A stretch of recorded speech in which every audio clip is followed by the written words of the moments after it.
moi j'ai toujours été intimement convaincu que Nika et Joy Boy, c'était pas les mêmes personnes et que Nika, je crois que je l'ai déjà dit dans des théories de toute façon, et que Nika pour moi c'est quelqu'un de plus antique que Joy Boy. Et que Joy Boy a hérité sa volonté de Nika. Et que elle a été transférée. Et que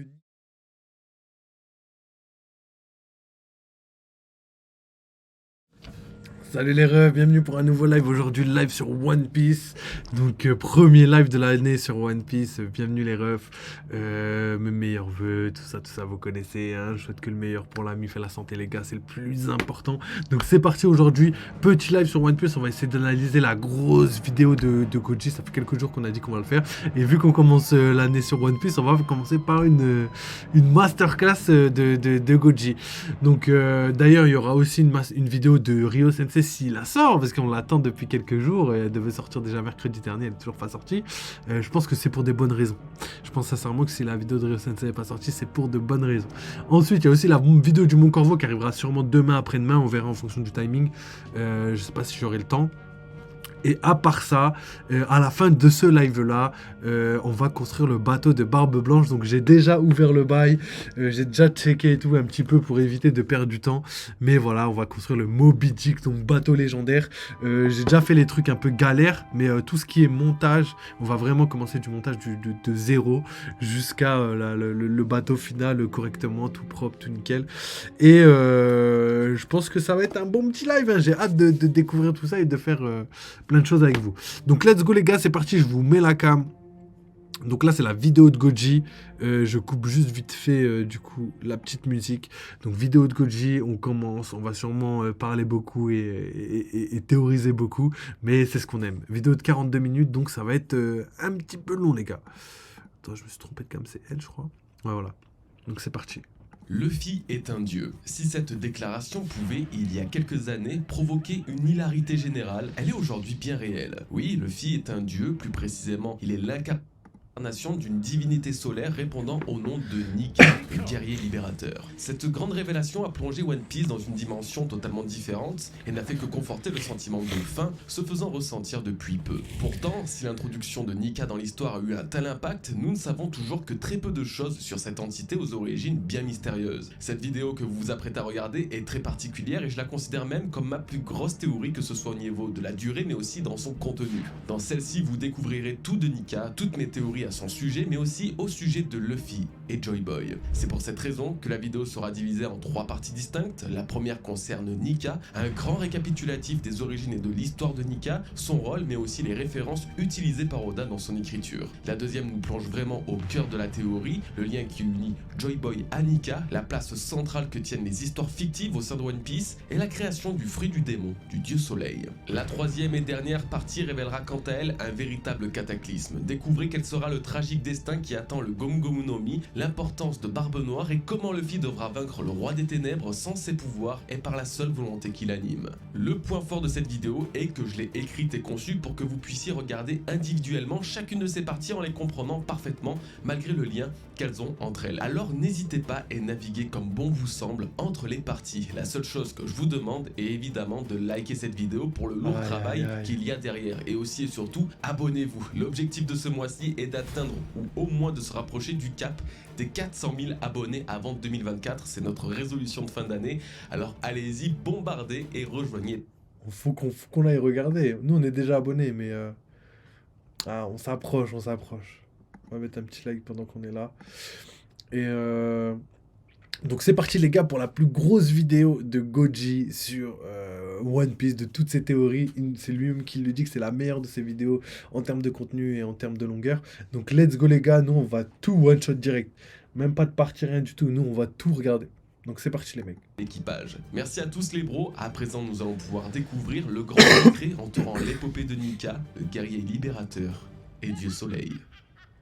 La toute première mention officielle du dieu soleil Nika a été faite dans le chapitre 1018 par Huzu qui affrontait Jinbei. L'ironie de la chose est que le chapitre d'avant, le 1017, ce même Huzu nous révélait qu'il fut emprisonné après avoir failli à sa mission qui était de ramener un fruit du démon, le Gomu Gomu no Mi, au gouvernement mondial. Fruit du démon qui sera consommé quelques temps plus tard par Luffy. Oda a donc tout de suite établi un lien subtil entre Nika et Luffy par la mention du dieu soleil et le Gomu Gomu no Mi à un seul chapitre d'intervalle et il n'aura fallu attendre que quelques mois pour que ce lien se confirme véritablement dans le chapitre 1044. Maintenant que Luffy incarne une deuxième entité, je pense que pour bien comprendre le futur de son histoire et donc celle de One Piece, il faut réussir à déchiffrer l'histoire et la symbolique de Nika. Alors à la question qui est Nika, on peut y répondre qu'il est une entité légendaire datant d'une période lointaine, qu'il incarne une figure héroïque et surtout divine, pleine d'espoir, intimement ancrée dans l'histoire de l'esclavagisme du monde de One Piece. Et même dans ces mots que je viens de prononcer, on peut y apporter plusieurs précisions particulièrement importantes. Si Nika tire ses origines des temps anciens, rien ne nous indique avec précision quand sa légende remonte vraiment. Alors oui, il semblait exister il y a de ça plus de 800 ans, pendant la période du siècle oublié, à en juger les paroles de Zunesha ayant perçu les tambours de la libération lorsque Luffy a revêtu la forme du dieu solaire. Mais Vegapunk a également apporté une précision sur Nika et sur son nom qui a été rayé de l'histoire. Il n'est fait mention de lui que dans les écrits antiques. Plus encore et toujours en se basant sur ses écrits, Vegapunk dit que Nika est le guerrier libérateur. Tant que les gens auront besoin de lui, jamais il ne disparaîtra. Si vous n'avez pas compris le sens caché derrière cette phrase du scientifique, il explique tout simplement que Nika faisait partie de la mythologie de One Piece à l'époque du siècle oublié et plus loin encore. Nika était déjà un dieu, Nika était déjà prié et Nika venait déjà en aide aux gens. Aïe aïe aïe, il m'éclate de ouf parce qu'on l'a déjà dit. Tout le monde pense actuellement, j'ai déjà demandé à mes potes, j'ai déjà demandé à plein de gens, est-ce que Nika, c'est ça la question que j'aurais posée, est-ce que Nika et Joy Boy c'est la même personne? Et tout le monde me répond oui, me répond oui, me répond oui, mais sans réellement. Moi j'ai toujours été intimement convaincu que Nika et Joy Boy c'était pas les mêmes personnes et que Nika. Je crois que je l'ai déjà dit dans des théories de toute façon. Et que Nika, pour moi, c'est quelqu'un de plus antique que Joy Boy. Et que Joy Boy a hérité sa volonté de Nika.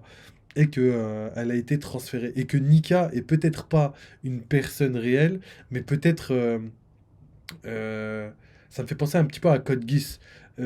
Parce qu'il y a Zero dans Code Geass, et Zero, c'est le libérateur. Et le personnage qu'a créé Zero... à la fin du manga, je sais pas si je peux vous spoil, mais c'est hardcore. Mais à la fin du manga, c'est pas la même personne. Alors que normalement, Zero, il a été créé par une personne. Et en fait, c'est ce qu'on dit quand quand le personnage dépasse son créateur. C'est-à-dire que le personnage est tellement mythique que, par exemple, quand le créateur va dire ouais, c'est moi qui ai créé ça, bah en fait non, personne va y croire parce que c'est tellement légendaire que ça peut pas être créé par quelqu'un d'aussi bon, on va le dire ça comme ça, vous avez capté où je veux en venir. Et du coup, pour moi, Nika, c'est la même chose. Ce serait un personnage. C'est pas un personnage, c'est des traits de caractère qui sont transmis. Et genre, par exemple, le fait qu'ils veulent libérer, le fait qu'ils rigolent tout le temps, le fait que. Tu vois, et ça a été transmis de génération à génération. Et qu'aujourd'hui, Nika prospère encore aujourd'hui par la transmission de cette volonté, quoi.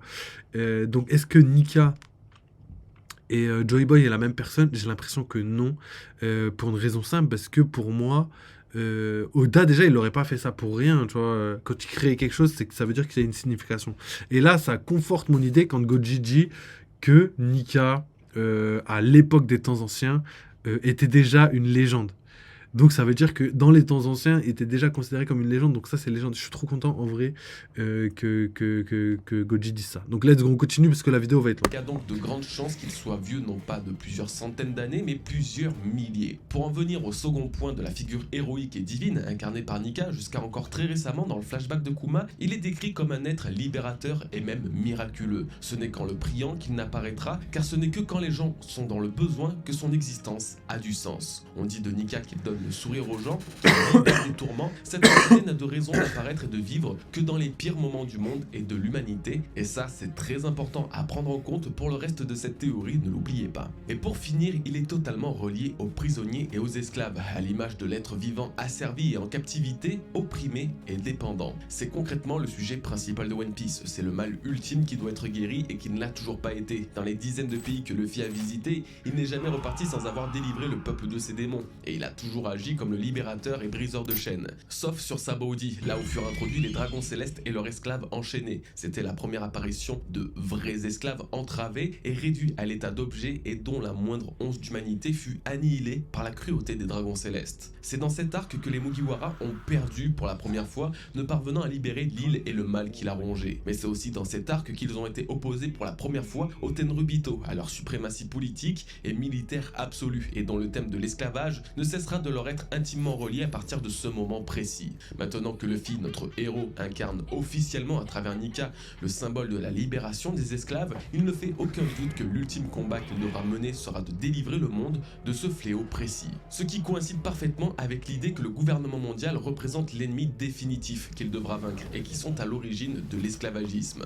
Avec cette réflexion, la réponse à la question qui est Nika est sans nul doute que Nika est l'ennemi du gouvernement mondial, tout simplement. Mais Nika est aussi un farceur, c'est ce qui saute tout de suite aux yeux en le voyant. C'est un pitre qui est très loin de l'image que l'on peut avoir d'une telle divinité. Pourtant, tout l'humour qu'il dégage fait partie intégrante de sa personnalité et de sa légende. Que ce soit Who's Who, le Gorosei ou même Vegapunk, chaque fois que Nika est décrit dans l'histoire, les mêmes termes reviennent. Ses facéties donnent le sourire à tous, c'est un guerrier qui fait rire et libère des tourments. Il se bat selon sa fantaisie tout en donnant le sourire aux gens. Ces déclarations contribuent à comprendre tout l'aspect extravagant et fantasque derrière le Gear 5 de Luffy qui n'a fait qu'accentuer ce côté déjà prononcé chez ce dernier. Ce n'est pas pour autant une entité pacifique puisque Nika, derrière toutes ses pitreries, est véritablement représenté comme un guerrier, que ce soit dans son titre de guerrier libérateur ou dans sa représentation visuelle. La liberté ne peut s'obtenir sans guerre, c'est un triste message qu'Oda tente de passer à travers Nika, mais aussi à travers Dragon, qui transformera l'armée de la libération, sa première armée pacifique, en armée révolutionnaire qui deviendra belliqueuse.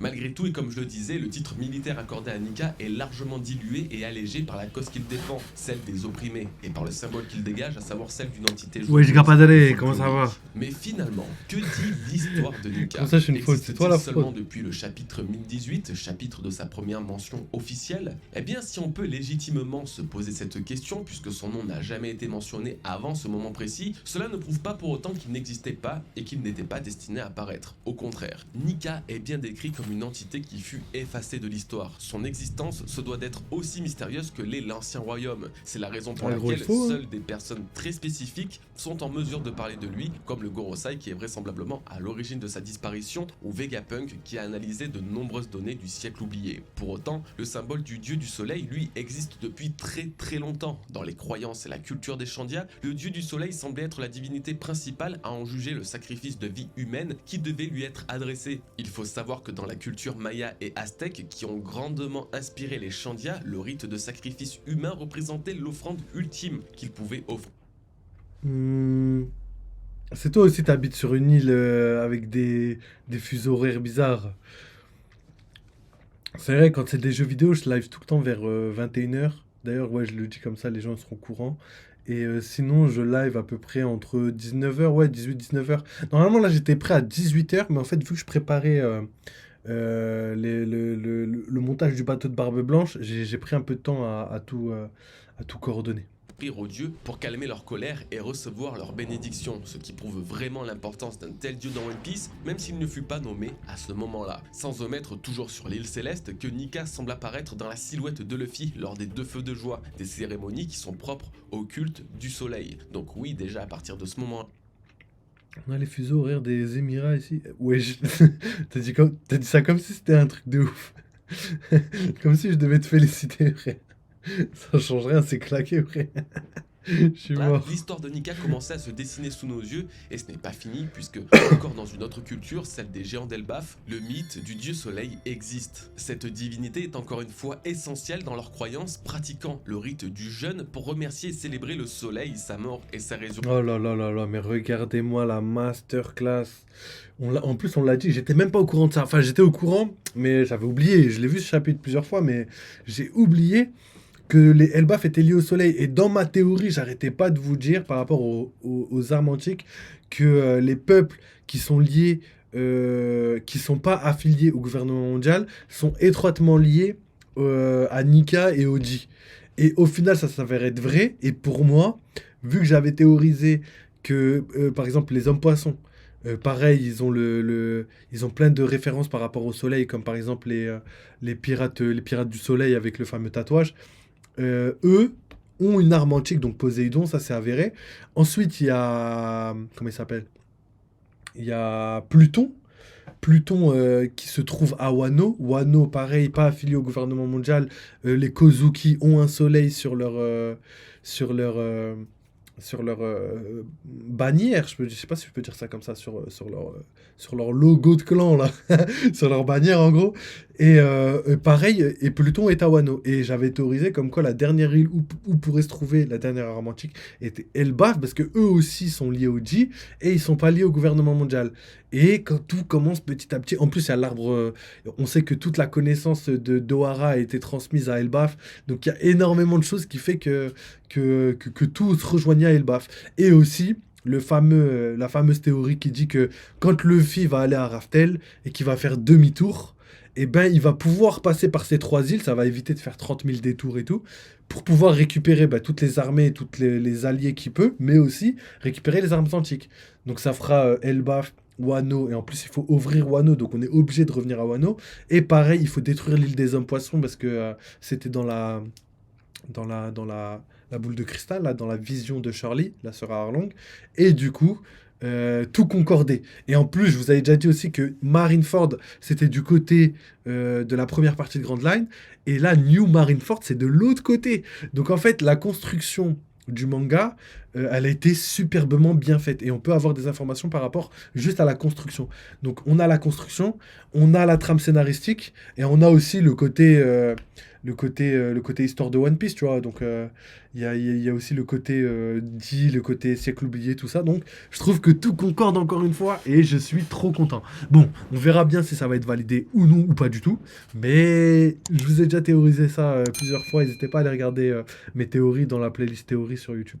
Donc let's go les gars.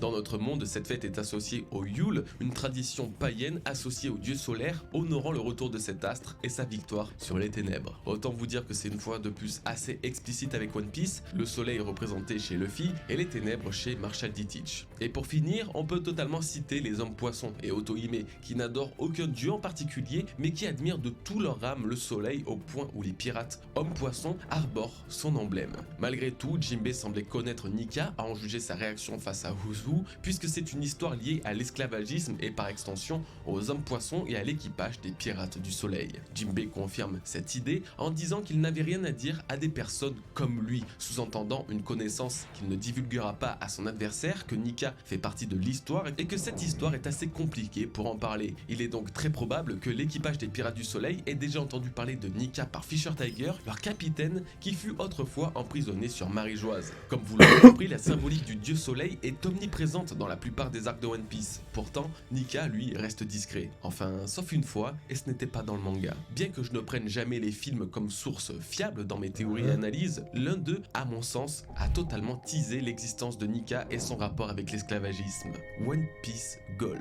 Ce film qui met en avant l'aventure des Mugiwara sur l'île de Tesoro est également Ça le y premier est, à mettre pas en pendant la lumière vidéo, les on a dragons dit, célestes enfoiré. tant par leur présence directe que par l'exposition de leurs pratiques esclavagistes, puisque Guild Tezoro, antagoniste principal du film, fut autrefois un esclave des Tenryubito. Dans les quelques bribes de son passé que l'on peut apercevoir dans le film, une scène le montre esclave et menotté, les mains jointes en train de prier. Il est évidemment impossible de passer à côté quand au chapitre 1018, on mentionne pour la première fois la croyance de Nika chez les esclaves qui priaient pour sa venue et pour être sauvés. J'ai donc la conviction que cette scène n'a pas été ajoutée pour rien et qu'elle serait l'une des rares à avoir teasé la prière du dieu soleil. Pour finir et plus grossièrement, Oda, même sans citer Nika ou sans être sûr du nom qu'il allait donner à cette divinité, a pourtant toujours mis un point d'honneur à associer Luffy à l'astre solaire et à la place centrale qu'il tient dans l'histoire. Nina avait déjà fait une excellente vidéo à l'époque, bien avant la première mention de Nika et de son lien avec Luffy, pour expliquer à quel point le héros du manga d'Eiichiro Oda a une destinée toute tracée et toute reliée au symbole du soleil. Il a grandi sur l'île de Down, littéralement l'île de l'aube, son bateau se nomme le Thousand Sunny, Sunny se traduit par soleil, ou bien encore la fleur qui lui est associée est le tournesol et sa représentation du soleil que l'on connaît tous. Ah, il est trop fort. C'est une dinguerie. Dis-moi, c'est quoi qui est une dinguerie, Gapadale? Nika n'a peut-être jamais été réellement nommé, Luffy lui a toujours été associé à son emblème et ça c'est le plus important dans la cohérence de son histoire et de son scénario. Alors c'est bien beau de parler du soleil et de tout ça, mais finalement une autre chose est très importante à savoir, Nika dans notre monde, ça donne quoi? Est-ce une pure création d'Oda ou au contraire s'est-il inspiré d'une histoire, d'un mythe, d'une légende comme il a coutume de le faire? Eh bien c'est compliqué à... C'est une dinguerie du coup d'avoir prévu tout ça. Non mais j'avoue, Oda là c'est une masterclass. Après pour moi Nika, Oda il avait déjà cette idée dans la tête depuis bien avant Gold. C'était depuis l'île Céleste. Pour moi je trouve que c'est légendaire. Je sais pas si on se rend compte du travail d'Oda. Mais bien sûr. Et encore aujourd'hui, ne serait-ce qu'avec Bonnie, avec Vegapunk et tout, avec tout ce qui a été lié, avec même le Gorosei et tout.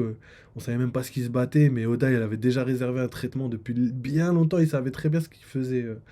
Mais effectivement, ouais, tout le travail que Oda fait actuellement, on s'en rendra compte qu'à la fin. Et je l'ai toujours dit, les gars. Encore, je vais le répéter. One Piece, on le savourera que quand on le regardera. Si jamais vous finissez le manga et vous recommencez pas plus tard, je sais pas, dans 10 ans, le manga, vous aurez rien compris au manga. Si vous voulez vraiment saisir tout ce qui est, il faut connaître la fin et recommencer tout le manga pour regarder tous les messages qu'Oda nous avait donnés. C'est le seul moyen de bien comprendre One Piece. Et c'est pour ça que tout le monde recommence encore et encore et encore One Piece. Moi-même, toujours à l'île Céleste. On va avancer très bientôt là, faut que je reprenne. J'ai pas trop le temps, mais dès que je peux, je reprends. En termes d'écriture, de scénario, de profondeur, de longueur, de rapport de puissance, ouais. La phrase, elle est bizarre, mais j'ai capté. Ouais, j'avoue qu'il est très très fort. Tout type d'œuvre confondu, One Piece est la plus grande œuvre après les textes sacrés. Comment tu peux mettre One Piece sur le même sur les mêmes bails que les textes sacrés? Comment tu peux mettre One Piece et les textes sacrés dans la même phrase? Pour moi, c'est deux choses différentes. C'est des histoires fictives et les textes sacrés, je préfère même pas en parler. Et ouais, One Piece pour moi, je trouve ça légendaire.